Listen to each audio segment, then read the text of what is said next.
we are moving forward to the next keynote that will be presented by Chief Innovation Officer of Gateway for international companies here in Astana International Financial Centre. So I'm really happy to introduce you to Talgat. Please, welcome on stage. Thank you.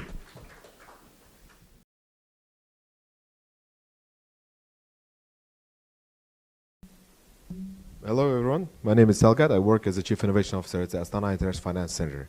So my work in the past 2.5 years has been focusing around bringing innovation into financial center. And of course I couldn't skip such a big innovation that is happening as tokenization, particularly tokenization of RWAs. But bringing a real world asset to a blockchain is relatively a simple task, right? It doesn't require much. There is enough technology, enough players in the market. The challenge that we've been facing when we tried to make a pilot was how do we make this token trustworthy? How do we make it enforceable? How do we make it regulated issuance? And then how can we provide access to a much global network by local and international investors? So let's talk about the assets first. Central Asia does not lack assets. Kazakhstan alone has a significant number of assets in commodities, agriculture, energy, infrastructure, real estate, private markets. So that's not the problem. The problem is that these assets, they are seldom divisible. They're very slow to verify. The way they are traded traditionally in the past 30 years, the history that I could find is quite outdated. And the businesses that are built around it are quite conservative into adopting innovation. So a lot of work has to be done to make a mind shift on how people look at these new financial instruments to do education and not just to provide the tools, right? And then another thing it was about the regulation, of course. Like previous speakers have mentioned, and yesterday and today, there are various regulators in Kazakhstan, the National Bank, the Agency for Financial Markets Regulation and Development, right, the AIFC RWA, and then the new regulator in Aladao. How do they all work out? When we speak of tokenization, was also one of the questions that I tried to answer. So asset by itself is not an investment product. To make it a product, we have to answer a question, is there a legal right around this asset? Can we verify how asset is created on chain? What's happening in the real world with the asset, when it's moved? When something happens to it, when it's damaged, when it's lost, something happens, right? How do we turn it into a financial instrument? Something that can be traded easily on global markets, exchanges, SECs, DEX, and does it have the investor access? Easy investor access where he can remotely be assured that when he invests, all of this is taken care by the infrastructure. So the challenge, the question that I'm trying to debate today is why AIFC is a great place to do tokenization, right? But before we go to AIFC, this is just a comparison of what me and ChatGPT, right, both think about the differences between traditional model and tokenized model comparison on the RWAs. Like I said, the fragmented records, manual reconciliation, high minimum tickets to enter the market. For example, if you want to enter the real estate market or movie industry, or creative industry, right? Or you want to go into agriculture, you have to have significant investment. You can't do it with $5 or $10 or $100 in your pocket, right? So slow settlement, limited investor access, manual servicing, right? The tokenization by itself provides this technology. However, it doesn't resolve all the risks related with the underlying asset. So the tokenization trust gap is answering the question, does the asset really exist?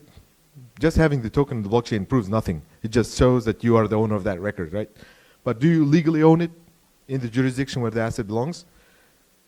Does that right that is stated in the token is represented in all the legislative documents? Who safeguards your asset? How do you settle your disputes, right? Who enforces if somebody violates your rights to this token? And what happens if in the scenario of default? Who takes what, right? How do you clear it? So, like I said in the beginning, tokenization, unfortunately, doesn't answer all these questions. It is a big job that we had to do as a nation, right? How to answer this question, how to connect the digital token to a real world scenarios that will happen to the asset when the token is emitted, created, and burned, right? The blockchain can record ownership, but trust still depends on law, verification, and enforcement.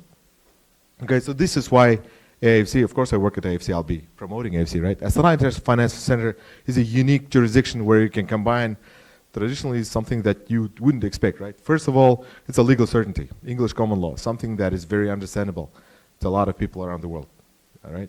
Predictable rules, independent regulation, principles based on oversight, ensuring integrity, transparency, and trust, AIFC Court and International Arbitration Center. This is important, guys, right? World-class dispute resolution with global enforceability, so that when something happens to your rights, we can enforce it through our international court into different jurisdictions, especially when we talk about export-import stories with RWAs, right? Capital markets and infrastructure.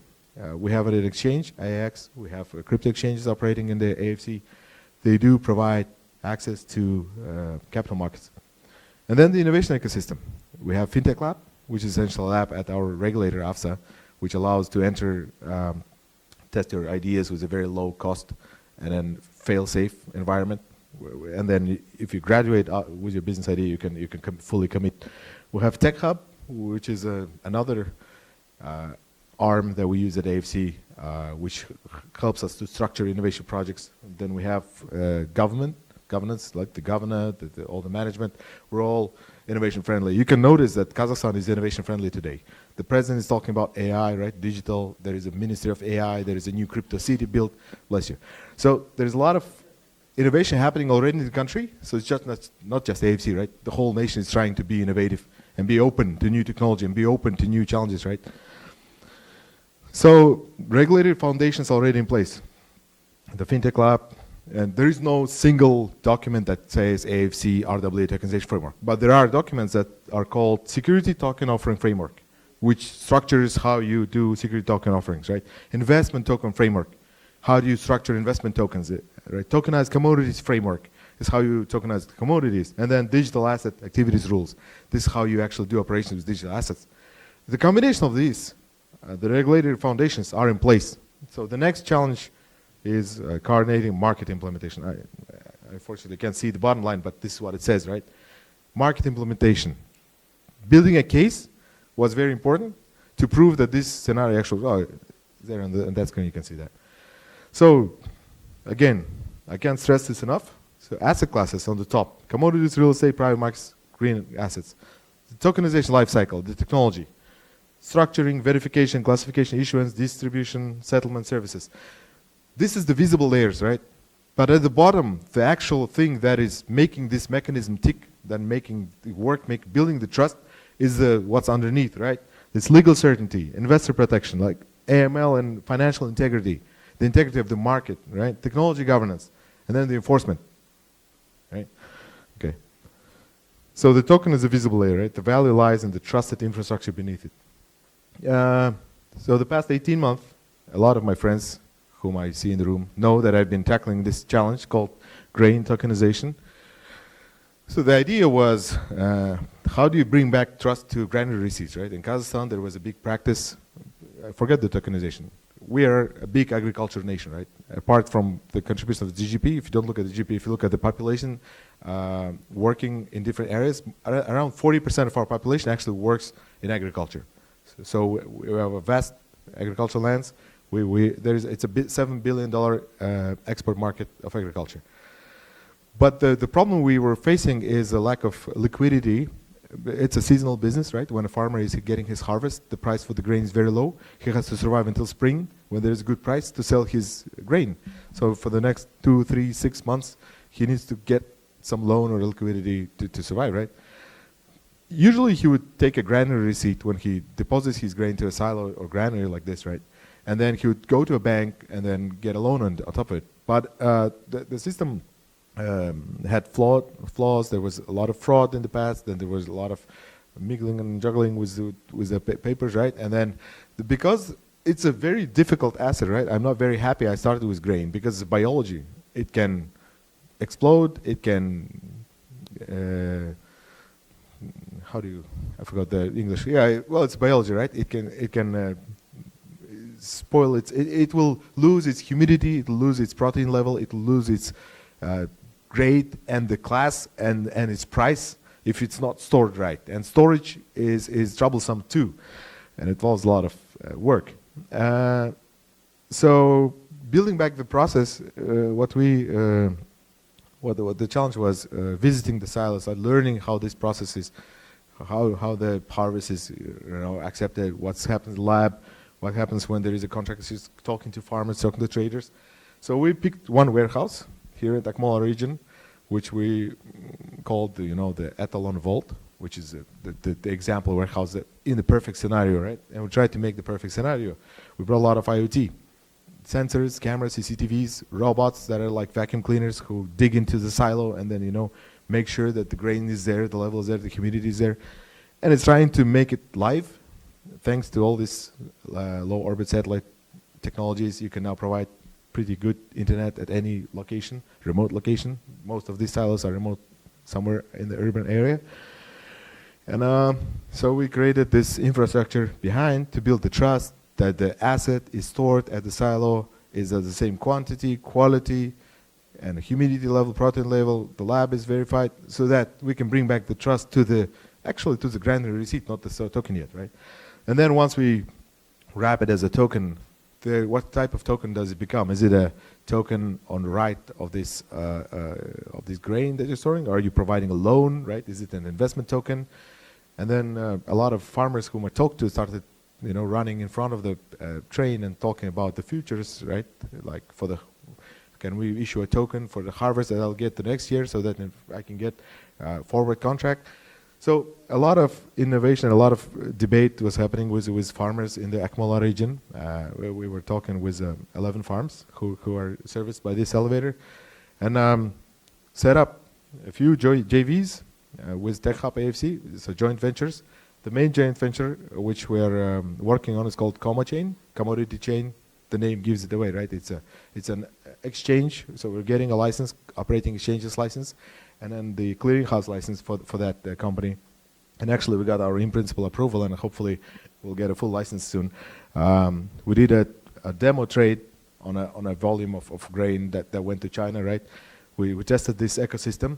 There were some issues, but I think resolved it. And we found a few commodity exchange partners. The traditional commodity exchange in Kazakhstan is called ETS, right? It's also our partner. They have a branch in the AIFC called ETS-E. I think E is electronic, I'm not sure. But they are also one of them. So just to make real infrastructure, satisfy one simple token case, right? It took me 18 months and a lot of groundwork. I'm trying to show that it's actually not as easy as bringing the regulation. Regulatory alone does not resolve anything, right? It doesn't guarantee you anything. The technology alone doesn't guarantee you anything. You'll still face the underlying asset risk. It doesn't solve the problem of liquidity to an asset, right? If it's a bad asset, tokenization solves nothing. It doesn't provide instantly market, that is ready to buy and sell. It actually just makes it, hopefully, right, cheaper to trade, faster to settle, programmable compliance, all these things that tokenization promises. That was it, right? And then the access. So the tokenized grain finance. What we successfully did was we solved the asset verification problem, right? The quantity, the quality, and the deposition. But it took us a lot of investment into the silo. And Kazakhstan has 287 silos. And we did only one, and that's a new one. We have, I think, around 60% of them that were built maybe 80 years ago, back in the Soviet times. They're very hard to modernize. I know there's a big program in our Ministry of Agriculture is issued a program for granary modernization. Maybe that will help, right? Legal claim, we built a token that can be legally owned and then enforce that ownership in case if somebody violates, right? This is through our court and through our ecosystem at AIFC, right? The tokens issuance, the custody, the wallets, the system, the blockchains, different blockchains that we're testing, right? The financing, of course, because of the license limitation, because of the in-principle approval is a very limited test license, right? We orchestrated one simple trade just to see that it works, the off-ramp, on-ramp, right, the settlement. And then the monitor and redeem collateral. This is also one of our partners who's in business of video surveillance and then data centers. It's a great combination for me. He is building a system that'll monitor all these robots and IoT sensors and does a verification through. So just a short brief. When a farmer brings his grain, there are two verifications. One, it checks the satellite imagery in the past 9 to 10 months to see that he actually owns land, that he actually has been doing some work on that land, just to prove the origin of the harvest is actually from that farm. And the second one is a physical verification at the silo, right? It's a lab test and then the surveillance and blah, blah. Okay? So, like I said, the KPI for RWA tokenization for me is not how many tokens we issue.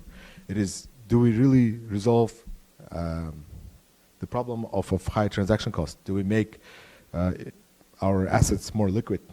Do we build the trusted system? Does the market participate? Do the different jurisdictions, different regulators, do they participate?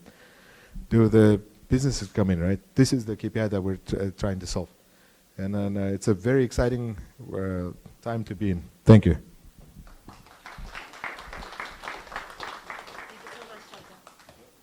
This you can do it.